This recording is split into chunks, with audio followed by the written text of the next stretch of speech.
He was a morbidly obese surgeon destined for an operating table and an early death.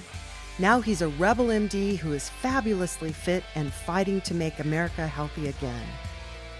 This is Stay Off My Operating Table with Dr. Philip Ovadia.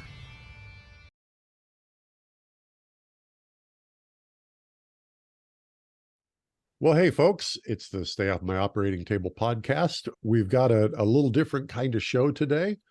I'm looking forward to how this goes. We literally have no idea how this is going to work out. We're joined today by Ari Tulla, who's the CEO. Did I pronounce your last name correctly? Perfectly. Ari Tulla, CEO of a company called, is it pronounced ELO or just ELO? ELO. ELO Smart Nutrition. When I see that, I can't help but think of the Electric Light Orchestra, which is Indeed. All right. Phil, this guy's got an interesting one. Yeah, definitely. When first became aware of him, and I was very fascinated by his background, lots of involvements with different aspects of health tech, and pretty interesting stuff that they're doing at ELO. And so excited to get to know Ari and to hear a little bit about some of his current endeavors. Ari, why don't you introduce yourself to our audience, give a little bit of your background, and then we can talk about some of the stuff that you've done and are now doing. Yeah, thanks, guys. Really great to be here. And a quick background, I'm from Finland, moved to California about 16 years ago. And if I speak funny or you don't understand me, blame my Finnish roots and my old language I have. And I spent my 90s in playing video games, and I was very fortunate to be one of the early people to get to play online, and actually became one of the early people who made money by playing video games. And 2000s, I spent building video games. So I was involved in a lot of the early mobile games that today mobile games are a massive phenomenon. When we started, we had 40 people in a room building the first games.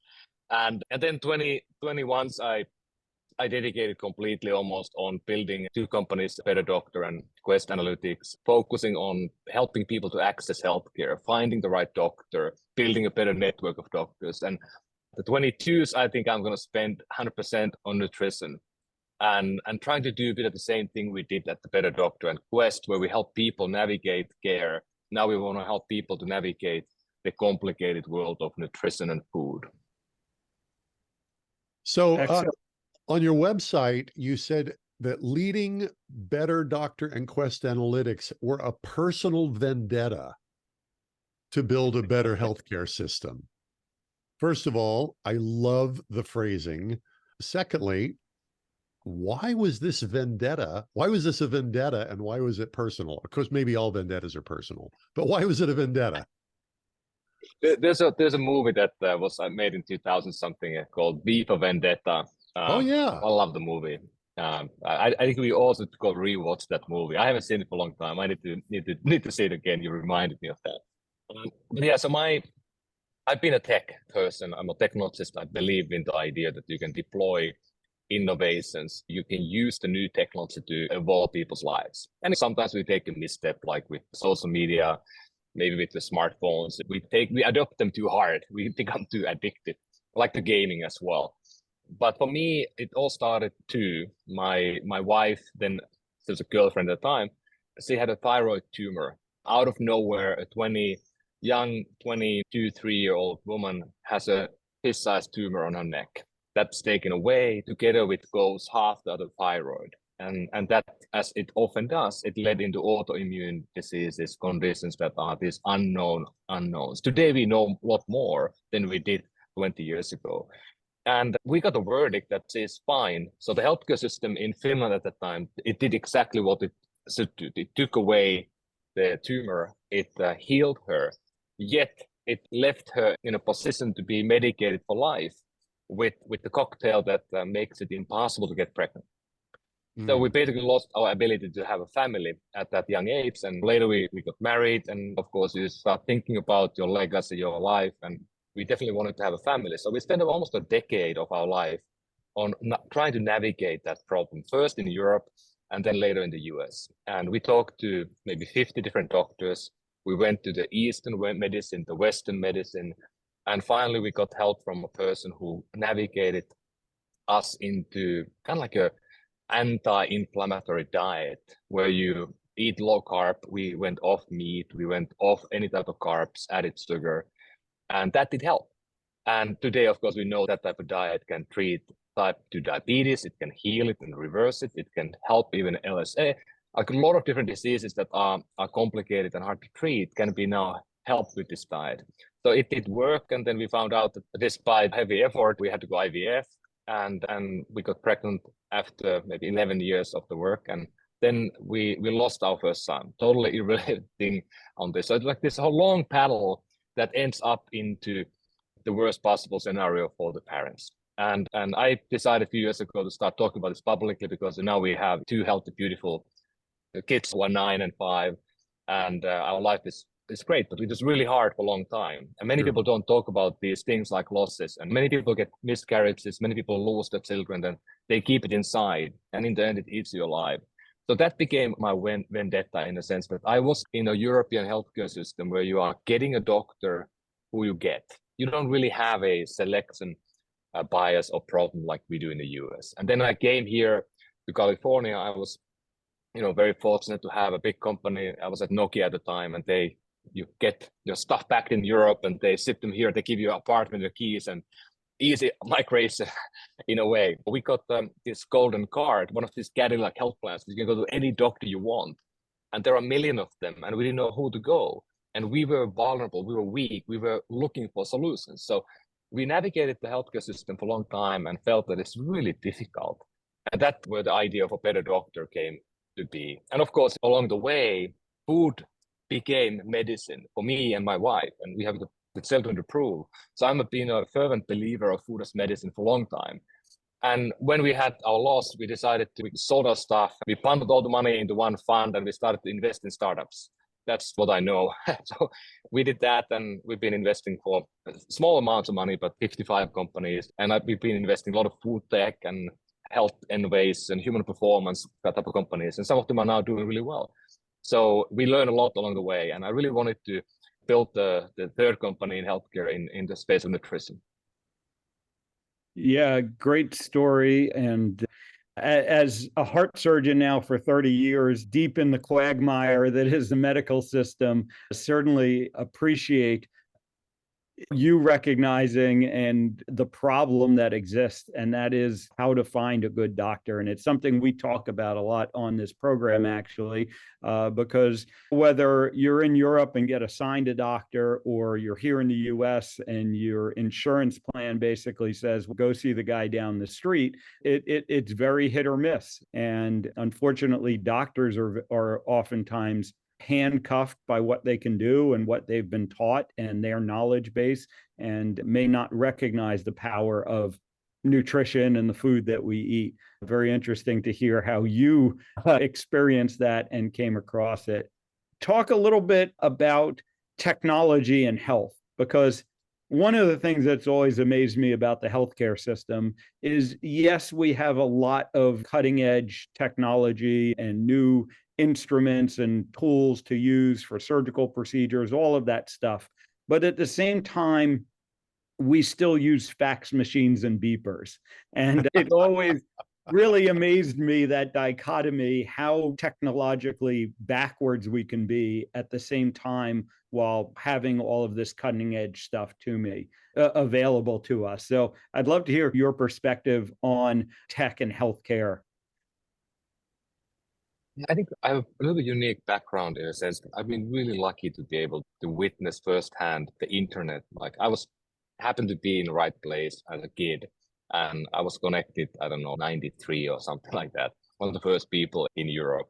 My dad had access to university, and that's how I got in there before we invented the World Wide Web and the website and stuff like that, really. So I've been seeing that growth from the beginning, where you had few people who heard about it. And then suddenly it became a huge thing in 2000s, when we spent billions and billions on stupid companies that never did anything valuable except the PowerPoint deck. And then it finally, in 2010, 20, it finally became real. And then I joined Nokia at the time when they were building the first smartphone. It was called N95, the first device you can actually have video, web browsing, email. And we saw the data. We first launched it internally at Nokia to 100,000 people.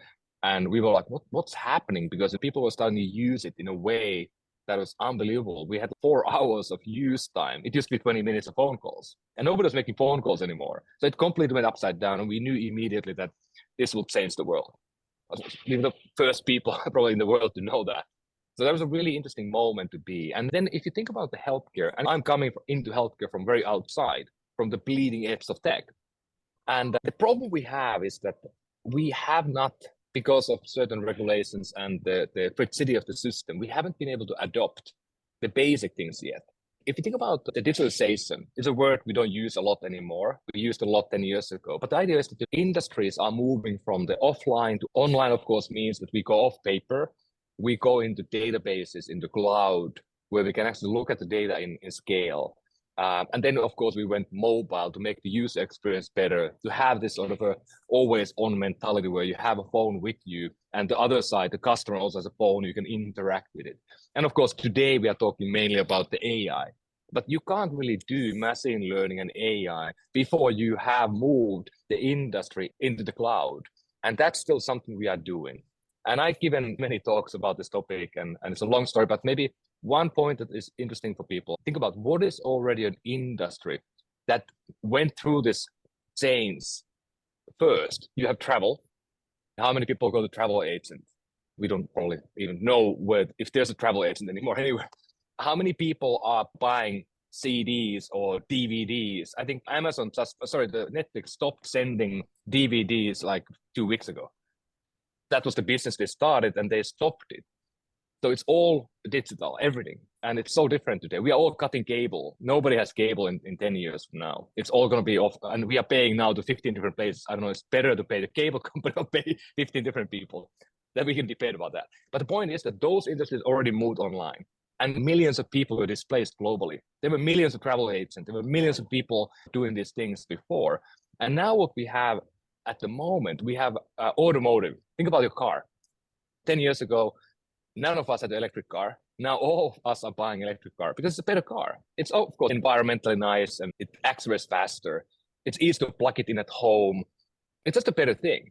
But we didn't have those 10 years ago. We didn't have Uber. So in San Francisco, where I'm, there's no taxis anymore. There are more self-driving cars here in the city today than there are taxis in the city. So it's just the unbelievable change. And we are in a halfway point of this. So when we end up this change in automotive, we will have cars that don't have a steering wheel. We would like to be banned of driving a car in certain areas because we are too bad at driving as humans. So that's what it looks like. Think about this. What will healthcare look like when we go? Because we are in the beginning of the chasm. Automotive is in the chasm today, and we have no idea what it is. Banking, by the way, and money is in the chasm today, in the middle of it. Like we have Bitcoin. We haven't even seen cash for many months. That will happen in healthcare, and the world will look so different.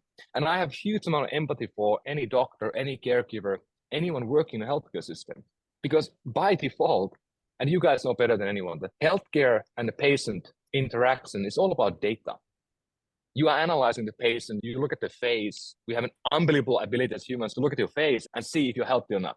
I bet you guys know if somebody has a heart, you can look at the eyes and the face and the color of the skin, all these things. But basically what we take, the basic vitals, how tall are you, how much you weigh, what is the blood pressure, do you smoke, all data points. And if you are seeing 2,000 or 3,000 or 4,000 patients a year, you can't remember all of them. So what do you end up going? You are using the EMR that suck. And then you are pulling the record out, you are inputting more data. You spend half an hour with every person you have, of course, more if you are a specialist. But you don't have the time to really go deep into it. And I think the truth is that the algorithms and the AI will be much better than a human at analyzing data. And I think we have a moment when there will be an assistant, AI assistant for me and you and everybody for the consumers, but there also will be a really capable bot that will help every doctor to navigate. And then the doctor will make the decisions in the end. But there will be this sort of support function, and that will make everything faster. And I think we have a better healthcare and better care of the people because we can have an eye contact. We don't need to have this sort of EMR contact that we have today. I'm not sure I want to ask all the questions that spring to mind because I just flat don't want to go that direction. Let's go directly to ELO Health.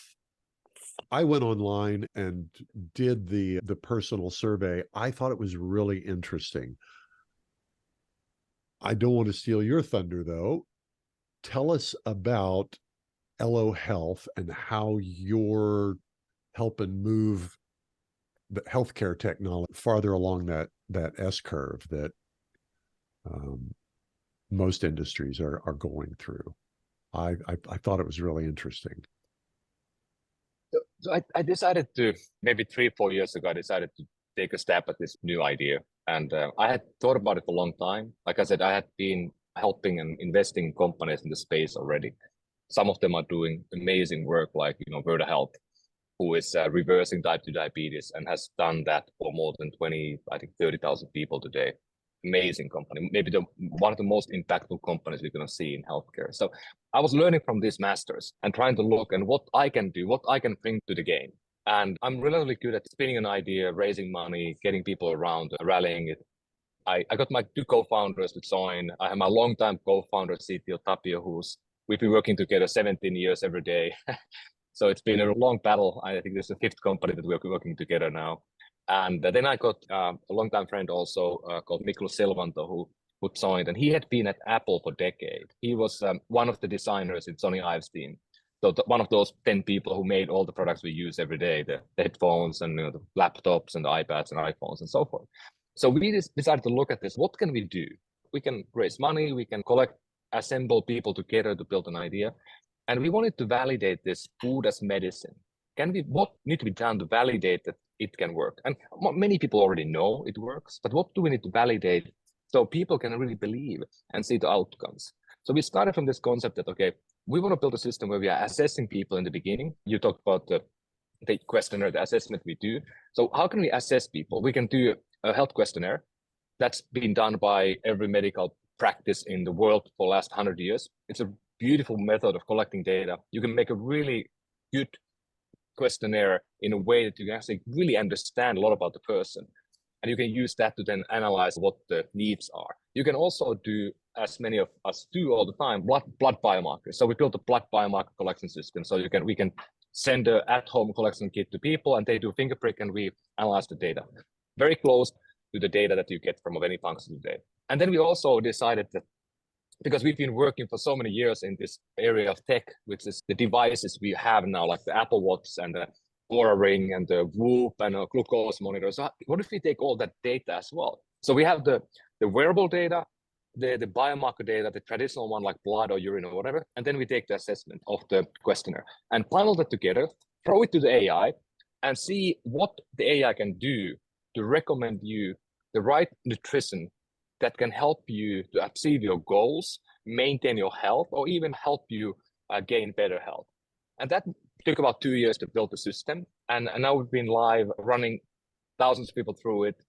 And it seems to work pretty well. So what we also do, we put in a mix also a person, because AI is very fallible and they are learning fast. They are still pretty toddler. So we threw in a mix a dietitian who will be communicating with every patient, every member, one-on-one. So we can have that human touch coaching layer. And then we started to test people again after the fact. So after 3 months or 6 months, we test again and see the outcomes. And the outcomes have been really good. We've been able to help people to lower the LDL, the weight. And it's not just because we give people pills or powders or gummies now, but it's really because we have this sort of system that makes people make better decisions. And the coaching is a huge component of that. Bill, I know you've got some questions, but I want to follow up real quick on the AI situation, and because I think this is vital. One of the criticisms of ChatGPT, OpenAI's monster engine, is that it's not truly intelligent in that there's no decision making that's happening. It's simply ingesting massive amounts of data and doing some pattern recognition with language. And there's a very old rule in information technology: garbage in, garbage out. I want to know about the raw data, the input that is the AI is accessing to generate the output recommendations. In other words, how is the raw data that feeds the output being assessed for validity, for accuracy? And obviously this, but for our listeners, I'm asking this question because there's just a shit ton of medically wrong, scientifically bad data out there. And it's not just on blogs, it's in peer-reviewed studies. There's a study that just came out that red meat is implicated in diabetes. That's fundamentally bullshit. So how do you make sure the raw data, the data the AI is building, isn't garbage? I think let me take maybe one step back and say, Sure. and go through how do we build this? We built this before ChatGPT was available. Right. And currently we don't use any LLM, large language model at all at ELO. And I hope we will once there is a guardrails that we can turn it into a coach, when we can turn it into a dietitian. That makes total sense. But so the system we built is not that complicated. So we took all the human trial research papers in nutrition space. It's not that many, less than 20,000. And we looked at them in the lens of, okay, which of them are nutrients that we could deliver in a form of a pill, a powder, gummy, or food. And then we picked around about 100 different ingredients. And we narrowed it down to 78 or 80 in the end. And we had 6,000 studies that our team read and basically labeled into the system. So we had a number of people, mainly PhD students and stuff like that, who were reading every study, because you had to change the dosing, you had to understand the context. They were not always done in a way you can just read with the computer. You had to label them. So we did that, and we built a system where we looked at all the studies, and we looked at built like our own score for validity. Like we looked at where were they published, what is the impact of this publication, is it how credible it is, how many people have been citing the studies, and how many people have been sharing them in media and the world. So that gave us some sort of understanding like how impactful the study was. And then what we did, we built assessments based on that data. We built about 150 assessments. So this can be like your HRV, your sleep, amount of sleep, or your LDL cholesterol, or your A1C, or your steps you take, or your condition that you have diagnosed. Those can be assessments. And those are the things we are collecting based on the assessment questionnaire, based on the wearable device data, based on the blood biomarker data. And can we add more assessments? Absolutely, we can add maybe hundreds or more, but those are the ones that were most commonly used in those studies. So we took the assessment, helped us then to define also what to assess. Like it helped us to define the panel of blood biomarkers we are doing. And then we got that to the market, and we did in a way where we got first people to they started the blood test, and then they communicated and connected over Zoom like we do here with our dietitian and our coaches and our health providers. And then in that moment, the person assessed them based on a 45-minute discussion. And then they also got data from the algorithm. What did it propose? And we reconciled that. And always the person made the final call. So we did thousands of these sessions. And every time we did it, we let the algorithm learn from the human. Human was learning it to be better. And now we are in a phase where the algorithm is better than the human is. So we have done maybe 10,000 different learning sessions that help to make it better. And now we are getting the third phase. That is the most interesting one, which is now the real world evidence. Are we seeing the same outcome as the study proposes? So the study says for, let's say, LDL. There's a study about you can do certain supplements and minerals and ingredients that can help it on some level. And then we do that for people, and we run them for 6 months, 3 months. And if the same outcomes are happening, then that study becomes more valid. Another study, like you are so right, there is absolute garbage that has been published Some are like 10 people studies, 15 people, but we have hundreds of people in this cohort. So we can have a 10 times bigger study running already.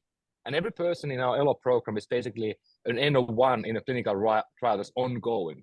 We can't publish them, of course, all because we don't have a separate group of placebo, but it will help us to create new science. And we believe that once we have 100,000 people who go through the system, we have created more new science than there is science today we built the algorithm from.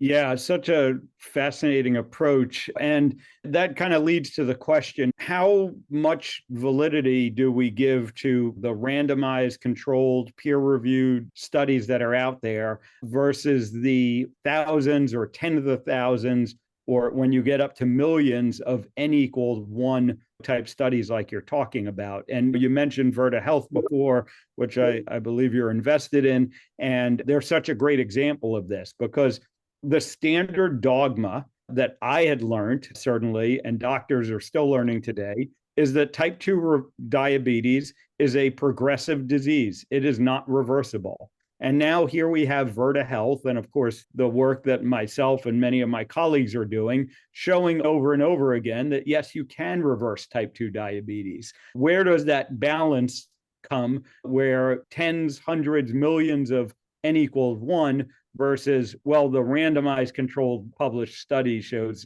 something else? I think luckily we work, and ELO is 100% working in the field of food and nutrition. So luckily these are substances we can buy in every grocery store. They are all very benign. So we don't use drugs at all. So basically doing these studies is easy in a way that we don't need to, have that rigor if you have new molecule that we have never used. Of course, you have to be very careful with it, and you have to be having all these guardrails. So I think anyone using food today, they have this super power in a way that they can do this thing and study. And it's more about the questions and the system you built around it, the platform. If you can collect the data, everybody is eating already. We have 7-8 billion people on the planet. We eat every day, and we have some different outcomes from it. But I think it's very difficult to do a double placebo randomized trial in food. It's only been done a few times in the history. Like we had the Biosphere 2, when we had people ended up badly, but we learned a lot. And then there's some prison studies done back in the days, and some very ugly studies done by war criminals that actually were really insightful back in the days. Because you had a group of people, and like mental asylums in the US, there were studies done that were really absolutely horrendous, but they gave a lot of insight. But I don't know, how do we do a study today that we take people who don't eat, or we take people who eat very specific thing, or like the supersize me idea, how do we take people and give them the worst? That's not ethical. Yeah. So I don't really know how to do it, because all these meta studies that we do, when we find these things that the red meat causes cancer and all these things, I think the carcinogens out there, and it probably is true if you burn the food. But the point that some people say meat is somehow poison. I've been a vegetarian and vegan for a long time. I've been eating meat now for the last few years, and you can eat meat that is likely to be very healthy for you. So we at ELO, we don't believe in dogma. We don't believe in diet. Diet in our vocabulary is basically not a real construct. It's a limitation we put to our simple reptile brain to do certain things in a certain order. If you have a computer and AI helping, you don't need to think about the diet. And the point is, like, you could eat the stuff, if you love eating hamburgers or if you love pizza, you can make the pizza or the burger to be such that it's super healthy and good for you. And it can be done almost as tasty. So there's a lot we can do, I think. Whoa, let's back up there. We can, with the right intelligence, create a pizza that's good for you. I want to just let that settle for a moment. Oh, the problem we need to solve. I think that may be one of the single most profound statements we've ever had on this show. A pizza that is good for, I had to give up pizza years ago. Oh, this would make me so happy. I apologize. I got some recipes for you, Jack. We'll talk about off air. But so one of the kind of places I guess I'm going to in my mind is this balance between nutrients and food.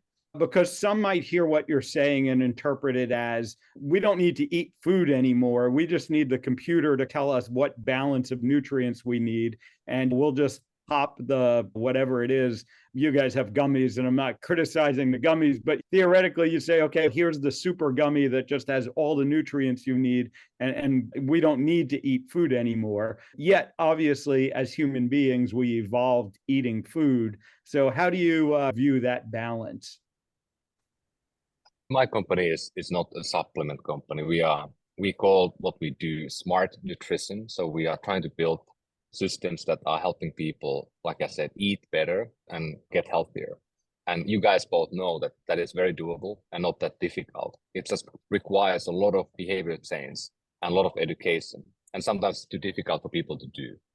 So supplements are supplements. They are called supplements, but they supplement your health. And of course, like I think we all know, many people have basic deficiencies today, like vitamin D. Maybe 60-70% of people have low vitamin D. If you pump it up, you're going to feel different. B12, many people who are vegan, vegetarian, they default have a B12 deficiency. Iron is a big deal. We know that more than half the women over 35 have a big deficiency of protein. They're going to be having brittle bones when they get older. So if you are a woman over 35, I would highly recommend you to focus on having a protein in your day, not once, but twice or 3 times, because you're just not going to have enough muscle density and muscle to be a person you want to be at your 70s and 80s. So at ELO, I think we are looking at this in a way that what can we do to not interfere your life too much? What can we do to help you and build products that are going to be exciting, tasty, easy for you? The world has to be better, not more difficult, if we want to have millions of people to change the way how they eat today. Elon Musk, we can debate about his merits on many things, but he built a car that is a better car, not a better electric car. The Tesla is a better car. That's why it's the most sold vehicle today in the whole world, the Y model. What can we do here? Can we build not again another healthcare monster or Frankenstein that nobody wants to use or understand? What if we build something better? What if we build something that's tastier and learns about you? We are trying to build things today at ELO that are personalized for you. That's the ground idea we have. Make them personal to you. We also try to make them precise, that they're grounded in real science, not the voodoo. And we are trying to make them proactive, that they get better over time. The whole system learns about you. It learns about the whole mass of people using it, but also about you. And not only from the perspective of maybe helping you to get your blood biomarkers right, or get your needle on the weight scale to be right, but also making it better tasting. How many times, only person that asked you today about the taste of food who listens is a mom's actually asked you, is it too salty? And you would say it's too salty, the mom will change the recipe. Your restaurant, the Italian restaurant you go, you tell them this pizza sauce is too salty. They're gonna like ban this person. We don't like to see this person anymore. He's not wanted here. Nobody will change the recipe based on the feedback. What if it could? What if I could say that I never want to have these olives again? I never want to have this type of thing again, and it never sells again. If that's a grocery basket or meal delivery or whatever, that would be cool. So food, breakfast is a key, and we can modify breakfast, I think. Good breakfast could be eggs, an omelette, spinach, maybe some meat if you want, some protein. Or it could be a protein shake, for example. That we can do already at ELO. And that's pretty good. I do it every day. I eat my own dog food. I've been having my own ELO protein shake for the last 2 years every morning, today as well. And it works really well. And then I think the other point here is that you have concepts like how do we get the lunch done properly? I think lunch should be like a salad with the protein or something very simple. But then the dinner, I think that should be your time. And I don't think anyone should tell people what the dinner is, because food in the end is sacred. Breaking bread made us humans. We sat in a campfire and we learned to speak and we learned to paint and we learned to be humans. So we can't change that. And I think there's so much culture and stuff in the dinner that we don't want to change that. And I think if you have one meal a day that you don't worry about too much, I think you're going to be fine. I love that idea. There will be those who argue with it, but I love the idea that gathering together to break bread is a fundamental component of what it means to be human. And there's far more to sharing a meal than just the chemical aspect of it. I want to talk about the wearable data. You talked about biomarkers, assessments, and then the wearable data. Is there a plan to integrate wearables data into ELO's database? 70% of people who use ELO today, or members, they have connected Apple Health and one or more wearable devices to the platform. Some people have linked as many as 7 devices. And then we get view into sleep, HRV, weight, blood pressure, glucose, everything. The data's you've got the hooks already. Yeah, it's happening. And yeah, how one of the first companies who've done it. Yeah, so how are you going about the sort of problem of filtering that data properly? Obviously, there's a lot of data that gets generated by these wearables, all sorts of different parameters that you can look at. And I think one of the challenges today for clinicians like myself, and we say, yeah, great, we want to have more data on people, we want to have insight into their daily lives rather than just the couple of times a year that they happen to be sitting in front of us. But it becomes a challenge to know, among all this data, how do we start to pick out what's actually relevant? Yeah, I 100% agree. And I think there's a really real problem of the race condition, because this person who has 7 devices happens to be me. So I'm a guinea pig of all these things. And how the heck do we know at ELO if I have 3 devices tracking every bike ride and my run and my sleep? So it's very confusing. So we need to pick one.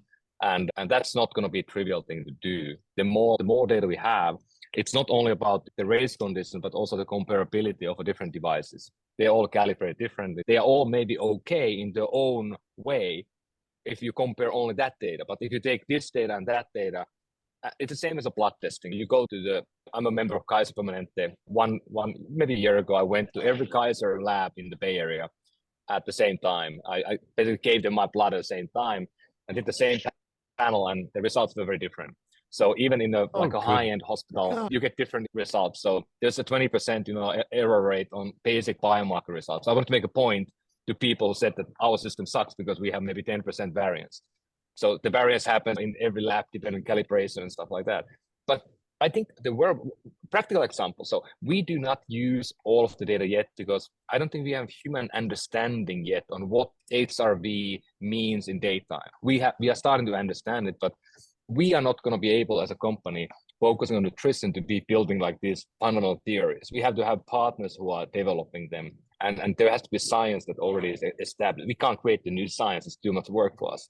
So many things we have today in our backend, we do look, but we don't really, it doesn't impact on every product. But practical example. So our protein product is basically fully customized to you. Every month we are sending you 1 or 2 bags, depending if you want to do a daily protein or if you want to do only like a recovery protein. People use it differently. And every month we calibrate that based on your workout profile or your strain profile. So last month, for example, I was doing a lot more bike riding and a lot more endurance activities. So I compete in rock climbing. I try to be very active. I broke my toe. I couldn't rock climb, so I went on the bike. So it changed my monthly utilization completely. And I was very curious to see how it will evolve my product. Suddenly I was added electrolytes into my product because I was doing a lot longer exercises. I was sweating more and it was really hot here in the Bay Area. So it knew the place I'm exercising. And then of course, there was also some things like, I think like the BCAA, like a special amino acid blend. I think I get like something like tastier or something that was good for my recovery after long endurance activities. So the whole product changed.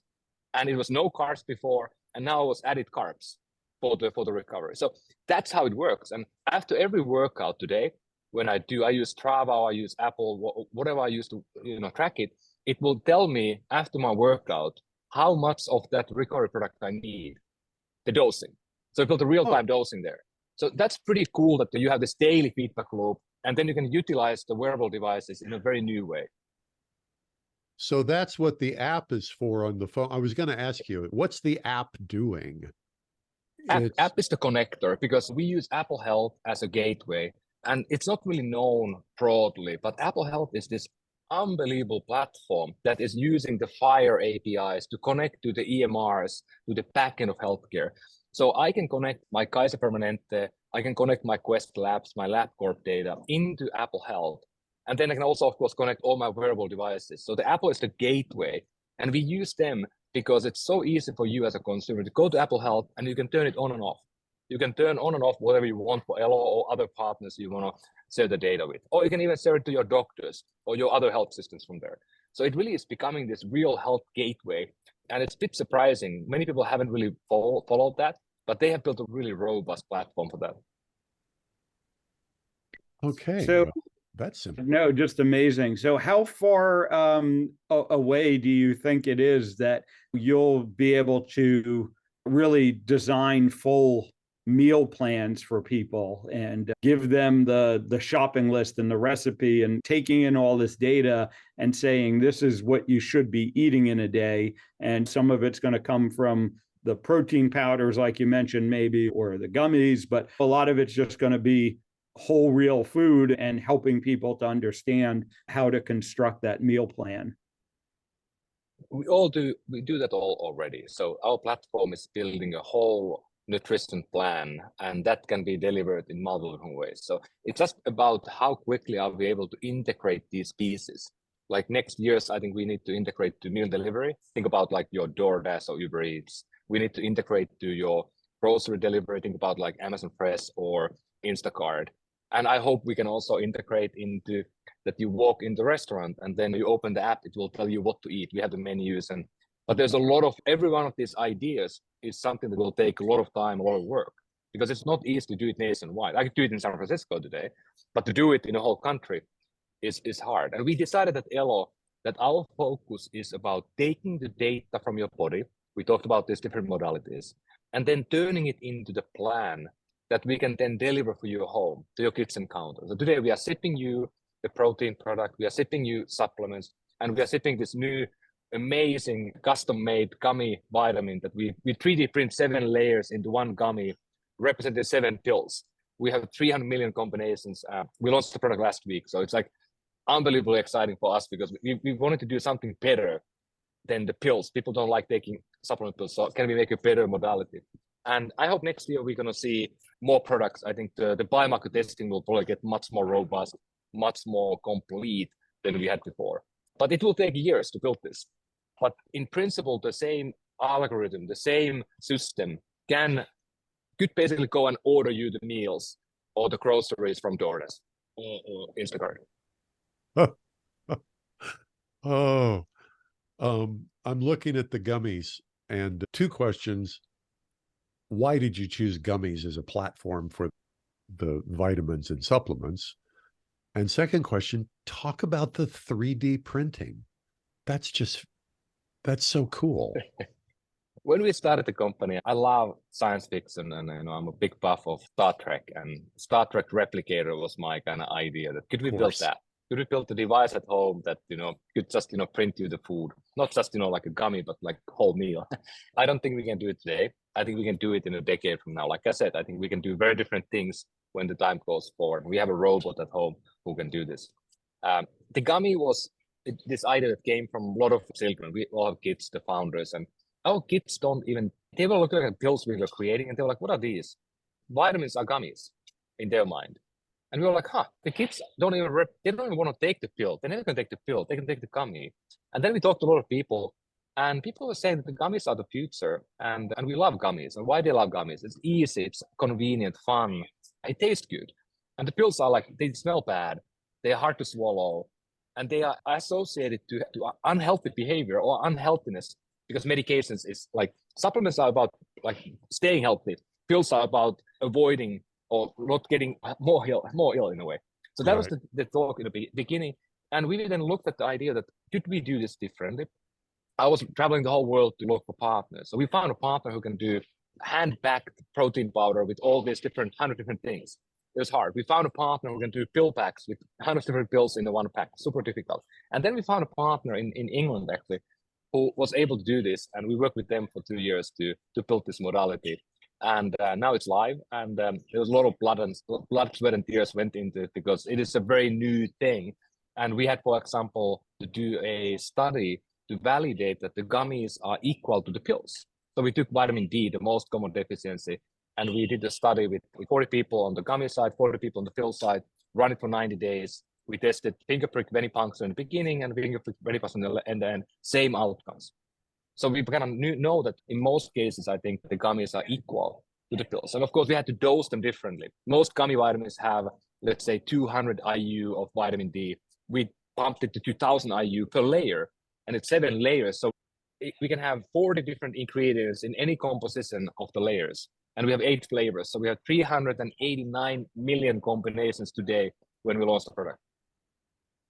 And just to point out, which will be certainly relevant to my audience, these are sugar-free too. They're not the typical gummies that are loaded with sugar. A very interesting concept. 8 calories, no glycemic pump at all. I've tested hundreds of them on the glucose monitor, and they're also vegan. So if people are worried about different things like gelatin and stuff like that. What's the vegan version of gummies made from? So there's a couple of different, there's erythritol and 2 different sugar components that we use. And then we have a kind of scaffolding that it's different layers are done a bit differently. Sometimes you need to even like microcapsulate the ingredients because some of them smell or taste really bad. Like vitamins are very bitter.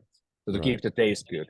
But we try to be very as organic as you can be in building it. Of course, you have to have certain system to keep it together as a gummy form. Okay, that's wild. All right. While we were sitting here, I took the assessment. Actually, I took the assessment before we talked, but while we were sitting here, I got the notification that your particular, the one custom designed for my needs is ready. So I just placed an order. I'm gonna be testing here, see how it works. I'm fascinated by the idea. I think the idea has a lot of merit. Phil, I want to hear your thoughts as a medical professional. Let's critique this thing. As a consumer, I'm like, I'll try it. Sounds good. Let's give it a shot. What are your thoughts as a medical professional? Yeah, so I love the concepts. I love bringing the data and the right data to this problem and helping people to understand what they need to eat, where the deficiencies may be, and how we can overcome that. The concept of popping a gummy instead of taking, many of my patients are on long list of supplements. It sometimes amazes me how many supplements they're popping in a day. And overall, I try and minimize that. I think ultimately we should be getting most of these nutrients from the food that we're eating and eating nutrient-dense real food, which it sounds like you certainly agree with. But there is the realistic, that oftentimes we can't. And even our nutrient-dense real food these days, because of the way that it's raised sometimes or grown sometimes, is not as nutrient dense as we need it to be. So I love the concept. I love bringing the high level data analysis to this problem. And honestly, I look forward to keeping in touch because some of the related projects that I'm involved in, I think there'll be a lot of overlap. Really glad we had this conversation, and I'll probably be taking my assessment later on this evening when we finish up with the podcasts and some of the other work I need to do today. But really fascinating. Thanks for coming on. Were there any questions are there any questions we should have asked you that we didn't? I think the big thank you first for giving positive feedback. It's hard work to build new products, and you never know if they make any sense before you hear people feedback. And we literally launched this a week ago, so we haven't had really huge amount of time to talk to the customers and the early members. So big thanks for that. And I think there's the one element that I think we didn't talk about that is interesting with the gummy specifically, because there's really no reason why the gummy could not be a delivery vehicle also for medicine. Of course, we need to be wary about, can we guard them in a way that the children won't take them or people won't take too many of them because they really taste quite good. But the key problem I think we have now in healthcare, one of the many problems is the adherence. And today, almost half the medicine is not eaten at all. And then it doesn't really matter if you as a doctor, you give people the right things if they don't then take them. And this applies to antibiotics. It also applies to the $200,000 cancer drugs. People don't take them always. So how can we build a better system? And that's one reason we also have the app. That the app is telling me right now here that have I taken my daily dosing? And so forth. This is the kind of whole idea that you have this sort of ability to be closer to the person. And I think that the one element that I'm really bullish about today is this concept of having these chatbots, once they are ready for the healthcare world, getting them to people's apps and phones in a way that they will be there when you want to talk to somebody. And there's no latency. Like how many times a doctor will get an email that they respond maybe a day or two later because there's not enough time to do it. What if you could get the response in 5 seconds or 2 seconds? That will be making the dialogue 1,000 times more prevalent. And I think people have a lot of questions, but they don't always get the answers. So I hope we can do that because 90% of the normal discussion and dialogue in healthcare could probably be done today by chatbots. And it would be great if people have that access immediately. And it wouldn't be, because the problem here is that you are getting the best care if you are loudest of the bunch. You have 1,000 people and somebody's really loud and they are like coming to the office and they are demanding care. Those people do get the care. But there are also a lot of people who don't say anything and then they come in and they are too sick to be healed. And that to me is a problem that, could we use this sort of chatbot in a preventative way and screening the people who need help most? Makes sense. That's good. All right. Let's tell our listeners and watchers the next step if they want to know more about ELO Health. That's up to you. Anyone can go to, anyone, if you want to try the gummies, the powders, other things we built, or the testing, you can go to elo.health and you can sign up today. We are available in the whole country. Lowest price to start with the gummies today, I think, is $59 a month. So it's pretty affordable, and we live for the feedback. So anyone jumps in, find me. I'm Ari Tulla. LinkedIn is the platform you find me most easily, and I always respond if you send a note. All right. So that's ELO Health, elo.health, ELO, like Electric Light Orchestra. Yes. And also Ari Tulla on LinkedIn. Very good. Phil, I confess I had some anxiety about this particular interview. I'm really pleased we did this. Yeah, so am I. One of my overarching philosophies on this whole journey over the past few years is it's usually worthwhile to talk to interesting people, and Ari certainly fits that bill. And so I think this was great, and I hope the audience enjoys it as well. All right. For Ari Tulla and Dr. Philip Ovadia, this has been the Stay Off My Operating Table podcast. Thanks for sticking with us. This contact information will be available in the show notes, so check it out. And we will talk to you next time. Chances are you wouldn't be listening to this podcast if you didn't need to change your life and get healthier.